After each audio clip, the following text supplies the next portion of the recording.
Ano school mo, girl? La Consolacion. 15 years old lang ako from La Consolacion. Ano bang magagawa ko to help stop climate change? Di ba parang ang big deal? Parang, me? May ganong factor. Pero, to be honest, and this is a favorite quote from Angelina Jolie. So, siya talaga nagsabi ito. Sabi niya, if we all do a little, we can do a lot. So, itong papakita ko sa inyo, imagine kung times 1,000, ang laking bagay na nun. Okay.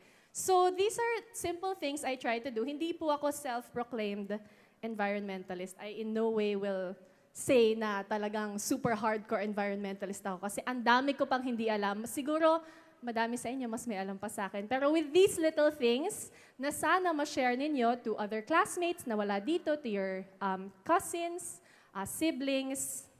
Yan. The first is, ay nako, ayan na. Ayan, okay.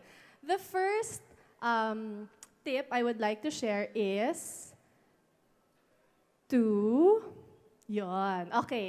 try to use less plastic talaga.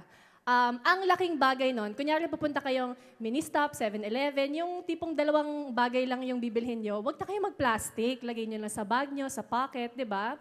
Or very important, if you will go to the supermarket, kunyari sasamahan nyo yung mommy nyo mag-grocery, mag-supermarket, mamalengke, magdala please ng sarili ninyong eco bag o bayong. Usually naman ngayon, kapag nag-shopping kayo, either free yung eco bag or mga 15 pesos, may eco bag.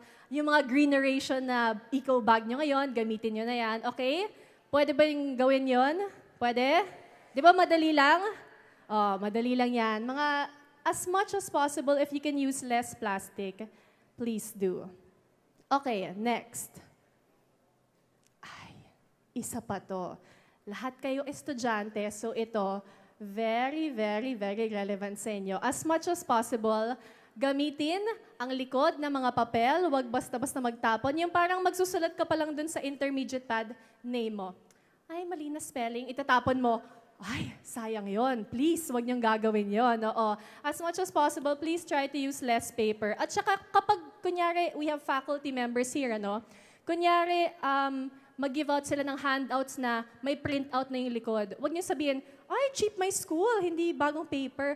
Hindi. Way naman yun to save the environment, di ba? If you have handouts to give sa lahat ng mga faculty members dito, don't be afraid to use yung meron ng mga sulat sa likod. Di ba? Kasi as much as possible talaga, if we can all use less paper, big deal yon. Isa ko pang tip sa students, ito I used to do this as a student, dahil lang ayoko ng mabigat na bag. Pero sa totoo, ang galing din niyang way to use less paper. Sa isang notebook, ganyan kakapal, di ba? Di ba hindi naman yun nauubos in 1 year? So in 1 year, kunyari may isa kayong notebook, lagyan nyo ng divider. Math, Science, English. O, tatlo yon in 1 notebook. So, tipid na yon kaagad. Hindi nyo na kailangan bumili ng 9 notebooks. Ilan na lang? Magaling kayo sa science, hindi sa math, no? Hindi, joke lang. 3 na lang yon. Oo. So, if you can find any little way to use less paper, kaya ba yon? O, kaya. O, 2 checks na kayo. Okay. Ay, ito, bongga to. I actually don't know any other country in the world na gumagamit ng tabo. Meron ba?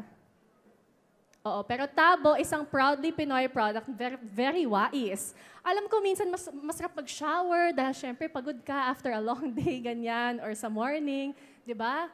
Sarap-sarap mag-shower. Pero, sa totoo lang, mas maraming water yung masasave nyo kapag gumamit ng tabo. Oo.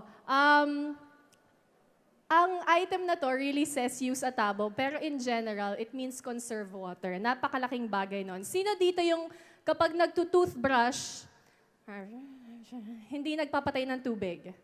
Aminin. Ay, o yun. Yan. Kayo, naku, kukurutin ko kayo. Hindi, joke lang. Oo, kapag nag-toothbrush, di ba, babasain mo yung toothbrush mo with toothpaste. Toothbrush. Patayin mo naman yung tubig. Hindi naman masyadong effort yon. Konting ganun lang yun, no? Oh, kaya ba yun? O, try nyo. Kayong mga hindi nagpapatay ng tubig. O, kunyari, toothbrush. Okay, tapos patay ng tubig. Oh, kayang-kaya mo naman pala eh. Bongga. Oo.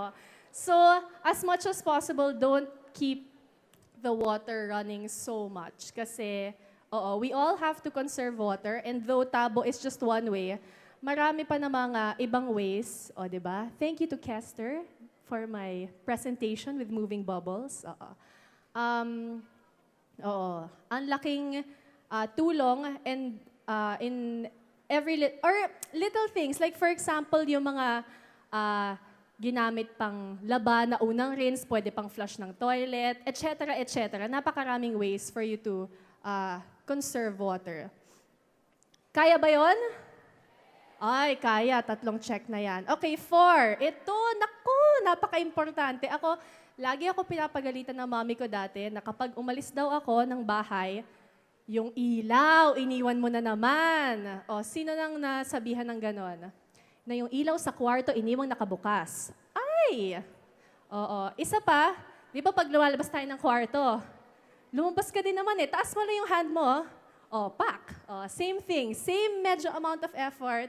Pero kapag lumabas kayo ng kwarto, please, isarado niyo yung mga ilaw because we all have to conserve energy. And turning off lights is one great, simple way. Alam kong meron tayong Earth Hour every year, pero in our daily lives naman, pwede tayong patay ng ilaw kapag hindi kailangan. Lalong-lalo na kapag umaga, tapos bright naman, tapos mag-iilaw ka pa, wag na. Kaya may sun, oo. And another very important thing is unplugging. Sino dito may cellphone? Oh, lahat naman, siguro may cellphone. Oo. Alam niyo yung pag nag-charge na kayo, tapos full bat na kayo, pero iniiwan niyo lang naka-plug? Ay, isa pa yan. Nako. Akala nyo, full bat na ako. Okay na yan, papabayaan nyo. Pero no, that still consumes energy. So, as soon as makita niyo yung cellphone nyo naka-charge, i-unplug nyo na. Oo. Or I'm sure narinig nyo na, kunyari, kung sino man dito may aircon, microwave, o anong mga appliance. Huwag naman yung ref, baka mabulok yung mga pagkain nyo. Pero kung ano mga appliances ang pwedeng i-unplug kapag hindi ginagamit, very important for you to unplug it. Pwede mong isipin kasi na, hindi ko naman ginagamit eh. Naka-off lang naman. Bakit ko kailangan i-unplug? Kailangan nyo pa rin i-unplug to conserve even the smallest amount of energy. Kaya ba yon? Okay, kaya.